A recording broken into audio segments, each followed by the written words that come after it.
आपके आत्मिक जीवन के लिए सही शिक्षा बहुत ज़रूरी है। पवित्र शास्त्र यानी बाइबल में भी हमें झूठे प्रचारकों से दूर रहने की चेतावनी मिली है। एक मसीह के लिए ज़रूरी है कि वो झूठे प्रचारकों को पहचाने ताकि वो उसे गलत रास्ते पे ना ले जाए जहाँ प्रभु उसे ले जाना नहीं चाहता है। पवित्र शास्त्र में भी आपको इसका उल्लेख मिलेगा। अगर आप कलुसियों की पत्री 2 अध्याय वचन 4 पढ़ेंगे, यहाँ पौलुस प्रेरित हमें ये कह रहे हैं कि यह मैं इसलिए कहता हूँ कि कोई मनुष्य तुम्हें लुभाने वाली बातों से धोखा न दे। तो इससे हमें ये समझता है कि उस ज़माने में भी ऐसे लोग थे जो अपनी बातों को पवित्र शास्त्र से जोड़कर बोलते थे, और इसी बातों से हमें दूर रहना है। तो चलिए देखते हैं कि क्या इस युग में भी हमें ऐसे लोग मिलेंगे। ये वीडियो बनाने के पीछे हमारी मंशा ये है कि हम फॉल्स टीचर्स को एक्सपोज करें, स्पेशली वो टीचर्स जो दूसरे टीचर्स को या दूसरे पास्टर्स को नाम रख रहे हैं और गलत शिक्षाएं फैला रहे हैं। ये इतना अच्छा प्लेटफॉर्म हमें मसीह समाज को मिला है, और मैं तो कहूँगा सबको मिला है। यूट्यूब का एक ऐसा प्लेटफॉर्म है जहाँ से हम अपने बातों को रख सकते हैं, ब्रॉडकास्ट कर सकते हैं, ऑल ओवर द वर्ल्ड से लोग देख सकते हैं। लेकिन इसका यूज़ अगर हम इस तरह से करें कि अगर हम एक मेक के ऊपर ही कीचड़ उछालें, तो क्या ये मसीह समाज के लिए ये फ़ायदेमंद होगा या ये इससे ज़्यादा हमें नुकसान होगा? क्योंकि इसे देखने वाले दूसरे रिलीजन वाले भी हैं जिनके साथ हम कभी डिबेट करते हैं, जिसके साथ कभी हम बैठ के ये बात करते हैं कि हमारी किताब में क्या लिखा है, आपकी किताबों में क्या लिखा है। तो क्या जब हम उनसे बातें करेंगे तो वो ये सारी बातें हमारे सामने लेकर नहीं आएंगे कि यार आपका पास्टर तो ऐसे कह रहा था और आपके तो चर्च में ये प्रॉब्लम है। तो ये मनुष्य को ये समझना चाहिए कि ये जो प्लेटफॉर्म मिला है ये पर्सनल गेन के लिए कम यूज़ करे और मसीह के गॉस्पेल को प्रीच करने के लिए ज़्यादा यूज़ करे। तो चलिए बिना वक्त गंवाए मैं शुरू करता हूं प्रोग्राम को, जहां पर हम इनके क्लिप्स सुनेंगे जहां पे सवाल जवाब किए जाते हैं इनसे और ये जवाब देते हैं। तो आप देखिए किस तरह से जवाब देते हैं और इनके जवाबों में क्या क्या प्रॉब्लम्स होते हैं। और उसके अलावा भी ऐसे बहुत सी बातें हैं जो आप कहोगे कि जनरल नॉलेज रिलेटेड इनका जो ज्ञान है वो क्या है, आपको यहाँ पे एक्सपोज होगा। प्रेरितों की किताब 1 अध्याय वचन 12 जी 12 आयत पर, तब वह जैतून नामक पहाड़ से जो यरूशलेम के निकट एक शब्द के दिन की दूरी पर है। हाँ। सर जी, एक दिन शब्द की दूरी का कितना होता टाइम जी? क्या क्या क्या क्या आप ठीक से नहीं बात कर रहे हो भैया। आप जो हिंदी बोल रहे हैं ना, ठीक से बोलिए। तब वह जैतून नामक पहाड़ से जो यरूशलेम के निकट एक शब्द के दिन की दूरी पर है, हाँ, तो यरूशलेम को लौटे। हाँ, तो आपका सर, प्रश्न एक क्या है? शब्द के दिन का क्या एक शब्द के दिन की दूरी जी कितना होता सर जी?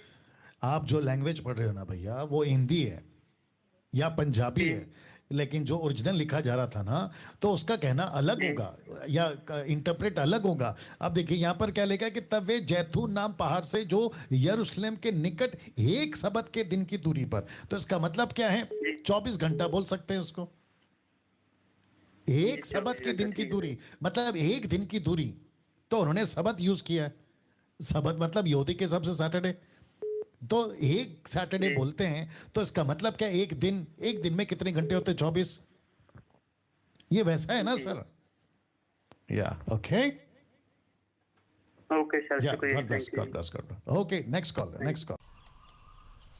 प्रेरितों की किताब 1 अध्याय 12वां वचन, तब वे जैतून नाम के पहाड़ से जो यरूशलेम के निकट एक शब्द के दिन की दूरी पर है यरूशलेम को लौटे।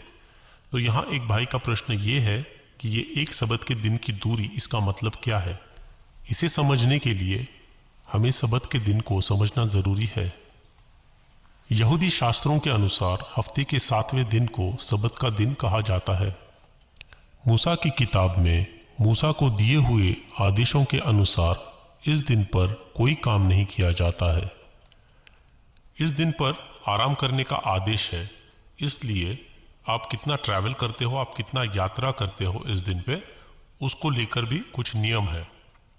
उस नियम अनुसार आप इस दिन पर यानी शब्द के दिन पर not more than 2000 qubits travel कर सकते हो। मेरा मतलब है कि आप तकरीबन 1.2 किलोमीटर्स या 3/4 ऑफ अ माइल इस दिन पर ट्रैवल कर सकते हो। ये लीगल है। आप इस दिन पर 2000 क्यूबिट से ज़्यादा ट्रैवल करोगे या 1.2 किलोमीटर से ज़्यादा करोगे ट्रैवल, तो यकीनन आप ये लॉ तोड़ोगे। तो ये लॉ जो है ये टाइम बाउंड नहीं है कि आप इसको घंटों में नहीं गिन सकते, आप इसे डिस्टेंस में गिनोगे। तो ये एक दिन यानी 24 घंटा नहीं है, ये कितना डिस्टेंस आप उस दिन पर यानी सबत के दिन पे ट्रैवल कर सकते हो, ये उस चीज़ की बात हो रही है। तो यहाँ पर हमारे जो बाइबल टीचर है उन्होंने जो आंसर दिया था वो गलत था।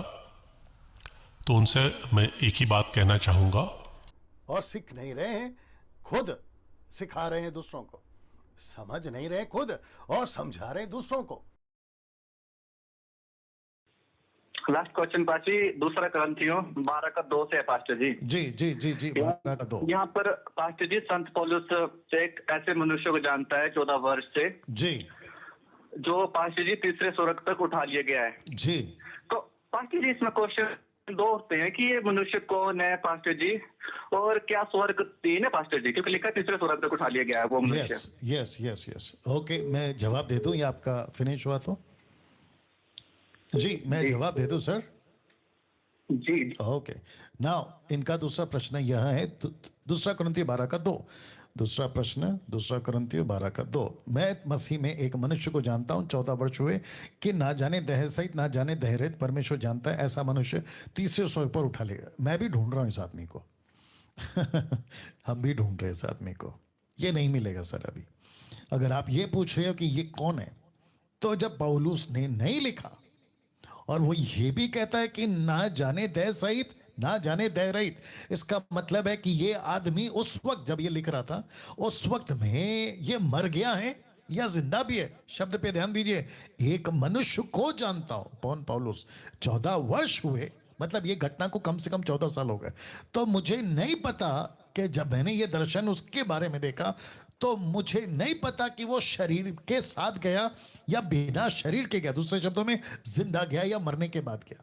वो व्यक्ति ने देखा, उस व्यक्ति ने देखा। कई लोग गलती करते हैं कि पौलुस ने 3 स्वर्ग देखा। नहीं नहीं नहीं नहीं, उस व्यक्ति ने देखा, उस व्यक्ति की जिक्र पौलुस कर रहे हैं यहां पर। यह हमारे भाई का प्रश्न है 2 कोरिन्थियंस चैप्टर 12 वर्स नंबर 2 इस किताब से। यहाँ पर यह मेंशन किया गया है, मैं पढ़ता हूँ।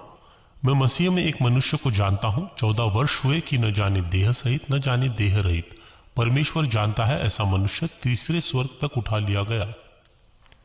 तो हमारे भाई का प्रश्न ये है कि ये कौन है, ये किसकी चर्चा हो रही है, पॉल ने ये किसके बारे में लिखा है, या पॉल ऐसा कौन से मनुष्य को जानते हैं जो स्वर्गलोक में उठा लिया गया था, वो भी तीसरे स्वर्गलोक में। तो उनका प्रश्न ये है कि ये कौन है और क्या 3 स्वर्गलोक है, क्योंकि यहाँ पे 3 स्वर्ग का उल्लेख किया गया है। यहाँ पर हमारे सो कॉल्ड बाइबल एक्सपर्ट ने जो जवाब दिया है उसमें उन्होंने कहा कि ये पॉल नहीं है। अब प्रश्न ये उठता है कि वो ऐसी डॉक्ट्रिन सीखते कहाँ से है। मैं आपसे कहूँगा कि यहाँ पर जिसके बारे में पॉल कह रहे हैं कि जो स्वर्गलोक तक उठा लिया गया था वो स्वयं पॉल है, और मैं किस बुनियाद पे ये कह रहा हूँ ये मैं आपको अभी बताता हूँ। देखिए, जब भी आप बाइबल पढ़ते हो ना, तो आपको ऐसा कोई वर्स है या कोई चैप्टर है जो आपको समझ नहीं आ रहा, तो उसके लिए आपको बाइबल कमेंट्रीज पढ़ना ज़रूरी है। और अगर आप बाइबल कमेंट्रीज पढ़ेंगे तो उसमें आपको इन चीज़ों का खुलासा मिल जाता है। तो चलिए, ऐसे कुछ बाइबल कमेंट्रेटर्स जो प्रतिष्ठित और विश्वसनीय है, जिन पे आप भरोसा रख सकते हो, जिनसे आप शिक्षा लेकर ये कह सकोगे कि हाँ, हमें खरी शिक्षा मिली है। और हाँ, इनका मानना भी यही है कि 2 कोरिन्थियंस चैप्टर 12 वर्स नंबर 2 में जिस शख्स की बात हो रही है वो स्वयं पॉल है।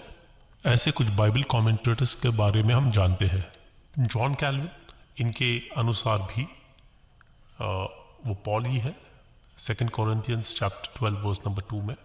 और जॉन कैल्विन के बारे में मैं क्या कहूँ, इनका नाम ही काफ़ी है। अगर आप इनकी कमेंट्री पढ़ेंगे तो आपको समझ आएगा कि ये किस कॉन्टेक्स्ट में ये लेटर लिखा गया था और पॉल यहाँ पे क्या कह रहे थे और उनको क्यों ये ज़रूरत पड़ी ये सारी चीज़ें बताने की।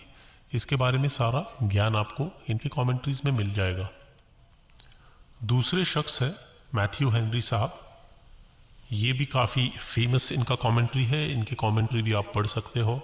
इनके कमेंट्रीज में भी आपको बहुत से बाइबल के क्वेश्चंस जो आपको होते हैं वो सारे खुलासा इनके कमेंट्रीज से भी होगा।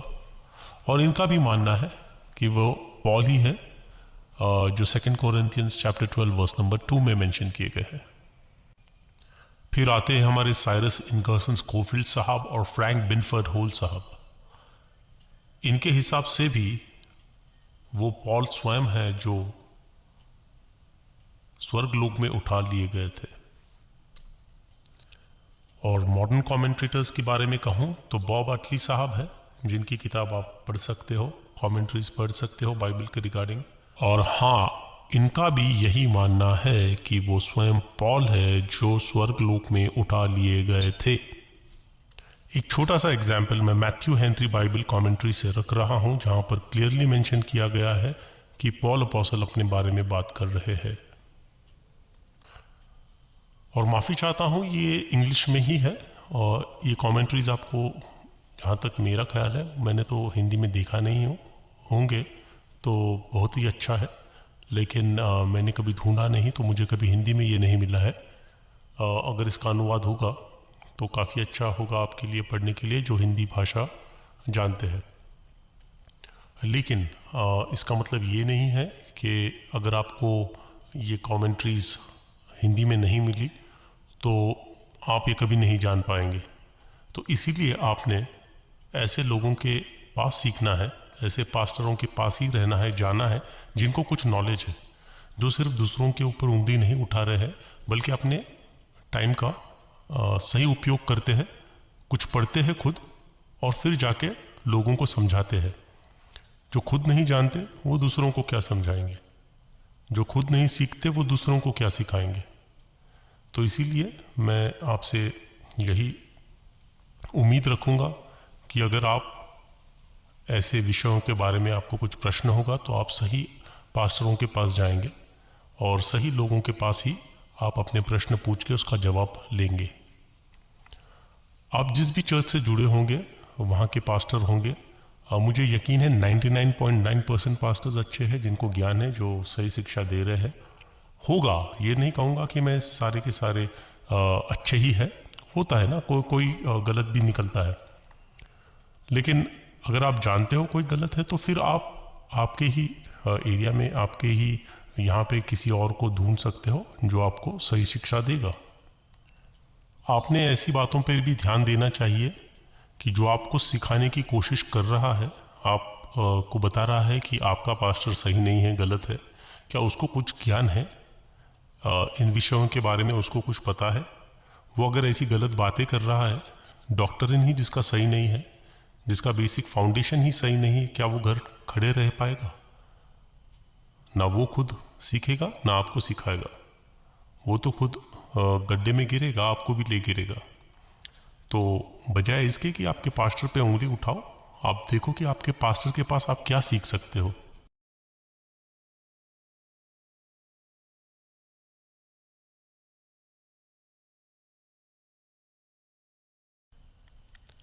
अभी जो मैं क्लिप रखने जा रहा हूँ, वो क्लिप जब मैंने खुद देखा था तो मैं खुद शॉक्ड रह गया था।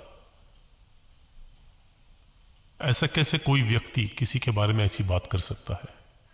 ये गाली से भी बदतर लफ्ज़ इन्होंने यहाँ यूज़ किया है और इन्होंने बहुत इजीली उसे यूज़ किया है।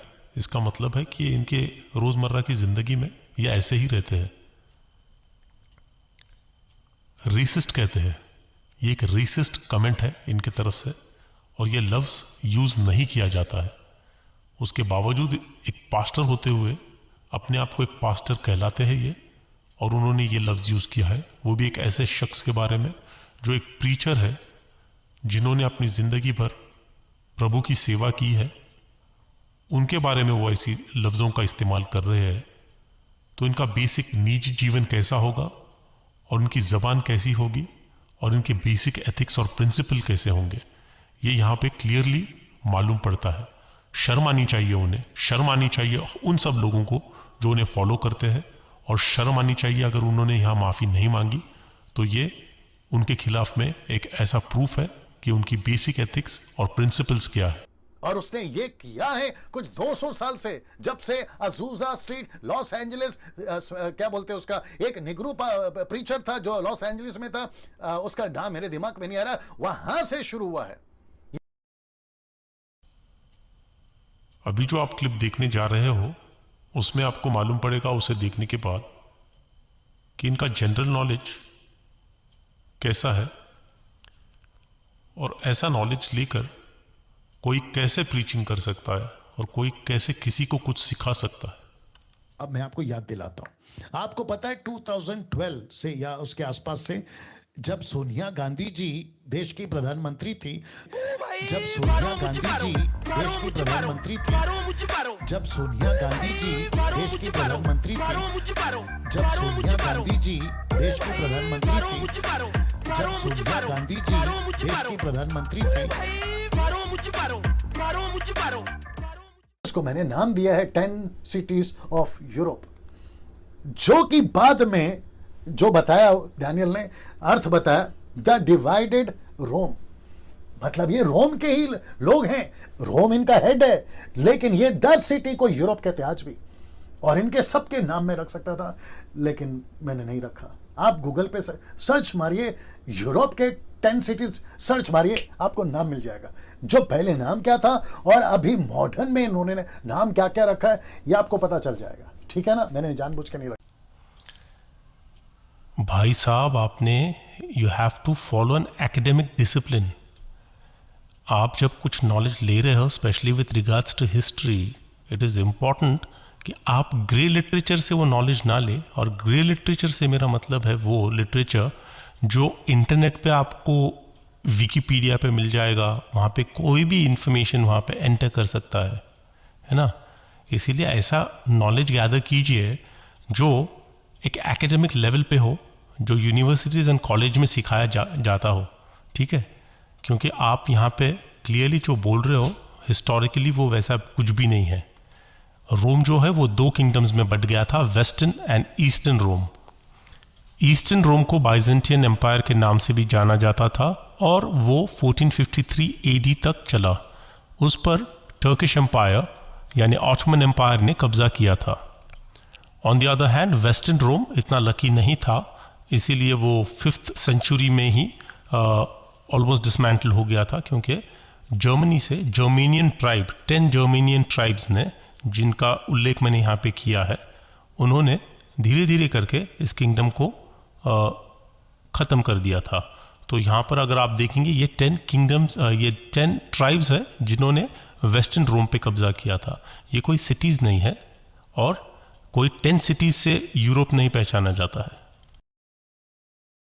वो दर्शाता है महाक्लेश को।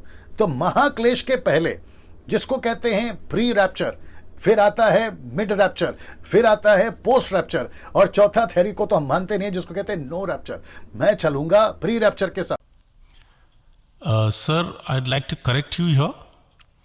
यहाँ पर आप बोलना चाह रहे हो कि महाक्लेश से पहले रैप्चर होने को प्री रैप्चर कर रहे हो, लेकिन उसको प्री ट्रिब्यूलेशन कहते हैं, प्री रैप्चर नहीं। और उसे पोस्ट ट्रिब्यूलेशन कहा जाता है या मिड ट्रिब्यूलेशन कहा जाता है, अमिलेनियलिज्म कहा जाता है, पोस्ट मिलेनियलिज्म कहा जाता है। लेकिन कहीं पर भी आप प्री रैप्चर, पोस्ट रैप्चर ऐसा नहीं कहेंगे। जो आप कह रहे हो प्री रैप्चर, इससे मतलब बनेगा कि रैप्चर से पहले रैप्चर। तो ऐसा अगर कोई होगा रैप्चर तो डेफिनेटली हमें बताइए।